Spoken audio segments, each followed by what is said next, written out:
ଏଣି ପ୍ରକୃତ ସନ୍ଥ। ଚନ୍ଦ୍ରପୁରୀ ନଗରରେ ଦେବ ନିପୁଣ ନାମକ ଜଣେ ସନ୍ଥ ରହୁଥିଲେ।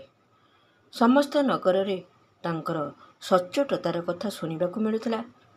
ଥରେ ସେହି ନଗରର ଚନ୍ଦ୍ରଚୂଡ଼ ନାମକ ଜଣେ ବଣିକ ବେପାର କରିବାକୁ ବାହାରିଲା ତ ସ୍ୱର୍ଣ୍ଣ ମୁଦ୍ରାର ଏକ ଥଳି ଦେବ ନିପୁଣଙ୍କ ପାଖରେ ରଖିଦେଇ ଗଲା। କିନ୍ତୁ ଫେରିବା ପରେ ସେହି ଥଳିରେ 100ଟି ସ୍ୱର୍ଣ୍ଣ ମୁଦ୍ରା କମ୍ ଥିବାର ଦେଖିଲା।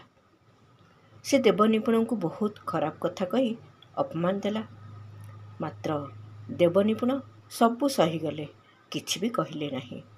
ଚନ୍ଦ୍ରଚୂଡ଼ ଘରକୁ ଫେରିଲା ପରେ ଜାଣିବାକୁ ପାଇଲା ଯେ ତାର ସ୍ତ୍ରୀ କୌଣସି ଆବଶ୍ୟକ କାର୍ଯ୍ୟ ପାଇଁ ସେହି ସ୍ୱର୍ଣ୍ଣ ଥଳିରୁ 100 ସ୍ୱର୍ଣ୍ଣ ମୁଦ୍ରା ଦେବ ନିପୁଣଙ୍କ ପାଖରୁ ଯାଇ ଆଣିଥିଲା।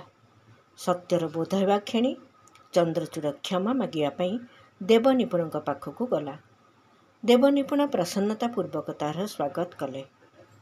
ଚନ୍ଦ୍ରଚୂଡ଼ ତାଙ୍କୁ ପଚାରିଲା, ଆପଣ ସତ୍ୟ ଜାଣି ମଧ୍ୟ ମୋତେ କିଛି କହିଲେ ନାହିଁ, ଅପମାନ ସବୁ ସହିଗଲେ କାହିଁକି? ଦେବ ନିପୁଣ କହିଲେ, ଏହି ଛୋଟ କଥା ପାଇଁ ସମ୍ବନ୍ଧକୁ ଖରାପ କରିବା କ'ଣ ଆବଶ୍ୟକ? ଚନ୍ଦ୍ରଚୂଡ଼ର ହୃଦବୋଧ ହେଲା, ମାନ ଅପମାନକୁ ସମାନ ଭାବେ ଗ୍ରହଣ କରୁଥିବା ବ୍ୟକ୍ତି ହିଁ ପ୍ରକୃତ ସନ୍ଥ।